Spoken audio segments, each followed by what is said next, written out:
Hello and welcome to the Mitchell Millennial Podcast. I am your host, Mitchell, and before we hop into today's episode where we're going to discuss OnePlus before we discuss the upcoming OnePlus 7 and OnePlus 7 Pro, I want to go ahead and thank everyone that supports me, uses my affiliate links. Really helps out a lot to keep the channel and the podcast going. Also, shout out to my Telegram community. I had a bunch of people on Telegram my Telegram community wanted me to make a video regarding this. So today, the subject of our conversation is going to be about the upcoming OnePlus 7 Pro, OnePlus 7, and how that relates to Xiaomi. Now, we're going to jump into all this. Just want to remind everyone, if you guys are listening on podcast form, go ahead and tell me about it in my Telegram community. If you're listening to this on YouTube, go ahead and let me know what your favorite podcast app or player is in the comment section down below. Okay, now as I formally mentioned, what we're going to be discussing today is that OnePlus has announced that they are going to be offering a OnePlus 7 Pro and a OnePlus 7 normal, and how this relates to Xiaomi. Now, I think that this is an interesting move from OnePlus, as OnePlus came to the market originally as the budget flagship killer, meaning a phone with an excellent chipset, excellent internals, good camera, good build quality, not class leading or what I would say is the best, but at a really low competitive price point. And through the years, OnePlus has slowly brought their prices up over time. And now they are kind of bordering on that almost premium cell phone market, like the Galaxy S10e, the iPhone XR. Those are all kind of in the realm of the OnePlus devices, especially after discounts and stuff like that. But let's just say they're all in the range of $585 to $675. So they're no longer that super budget option, and they've been getting compared to flagship phones for quite a while. And I think that the move from OnePlus to go ahead and add a Pro variant to their lineup is in some ways a response to Xiaomi and to the Pocophone and to phones kind of like the Honor View 20 or the Honor 8X that have the premium chipset in a kind of toned down, cheapened body with a less than stellar display and big battery, let's say.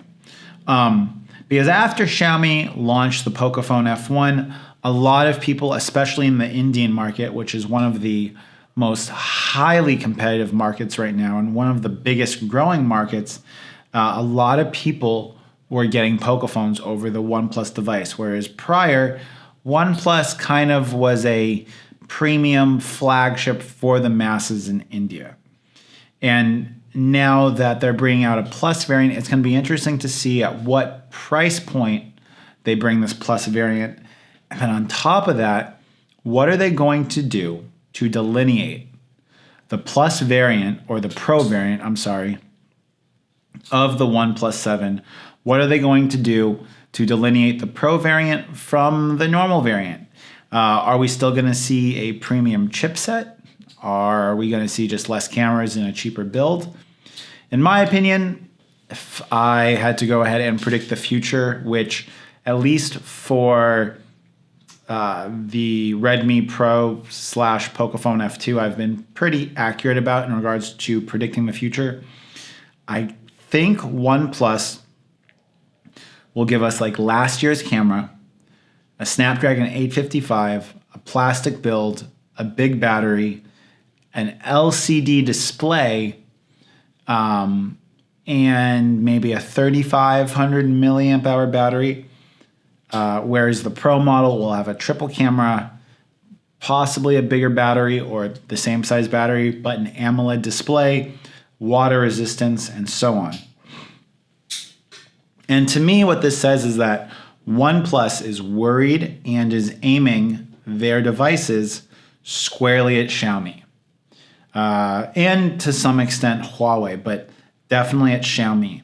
Now, why would OnePlus be necessarily worried about Xiaomi on kind of a global scale? Because when we think of OnePlus, we think of a device that was pretty successful in Western markets, definitely more successful in America early on. So why are they doing this? Well,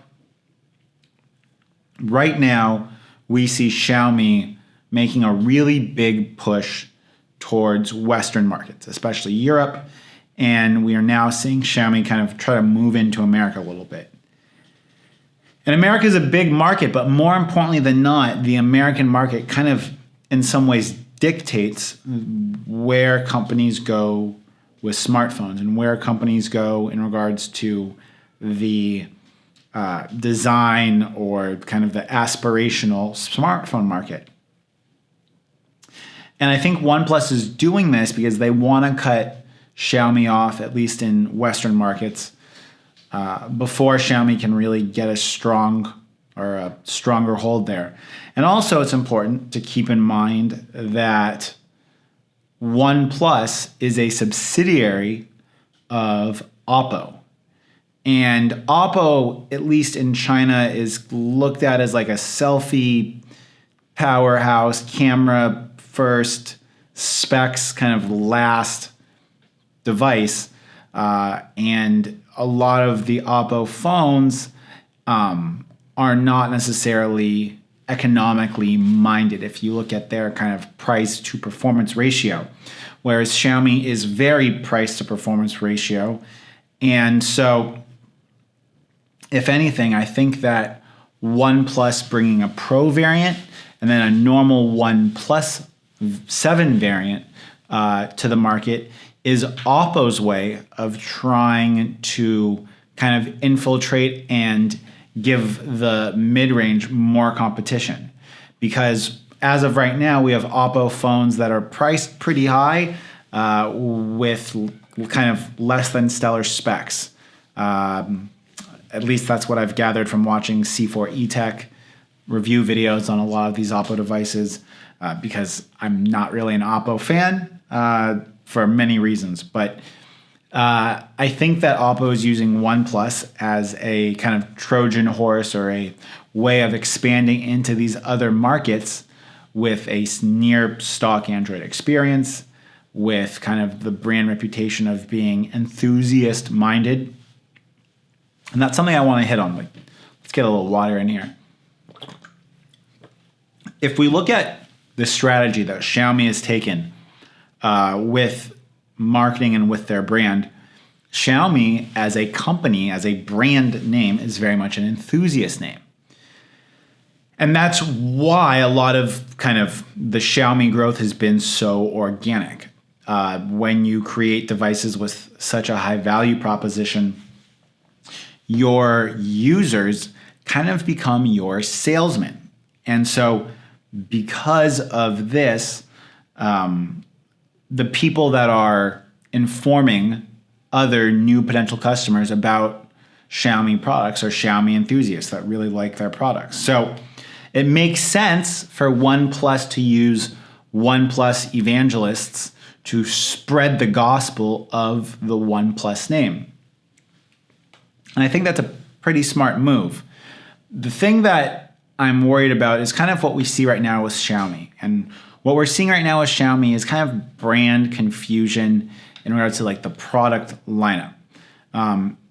For us to have a OnePlus 7 Pro versus a OnePlus 7, I don't think is that big of a problem, but I think that it's kind of an omen of things to come. Whether or not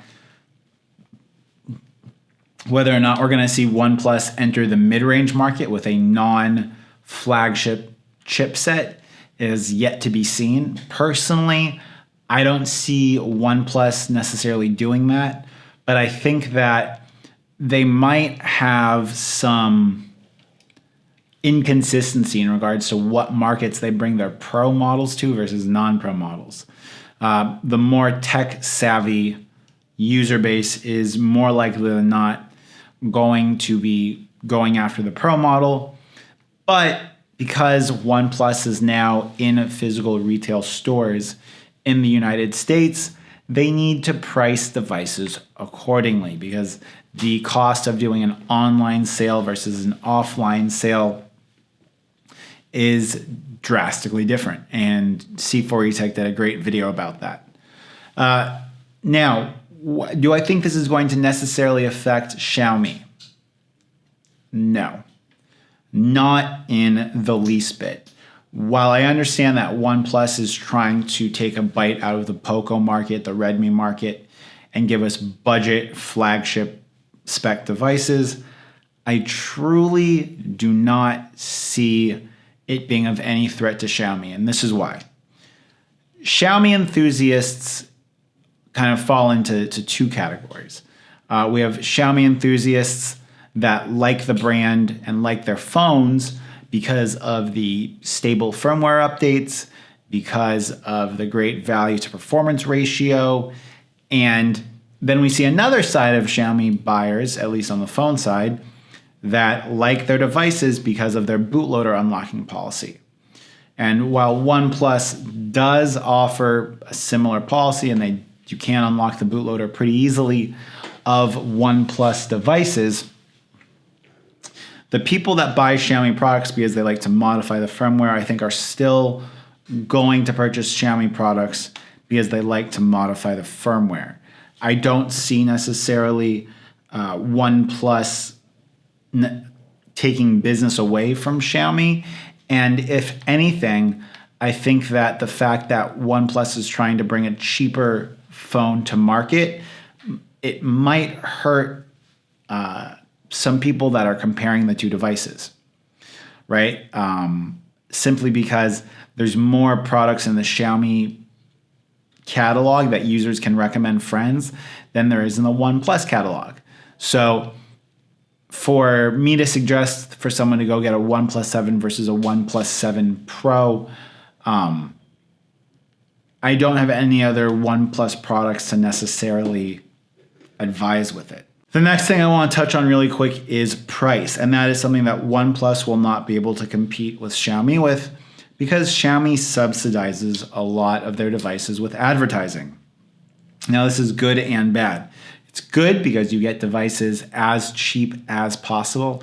It's bad because the user experience isn't necessarily going to be great.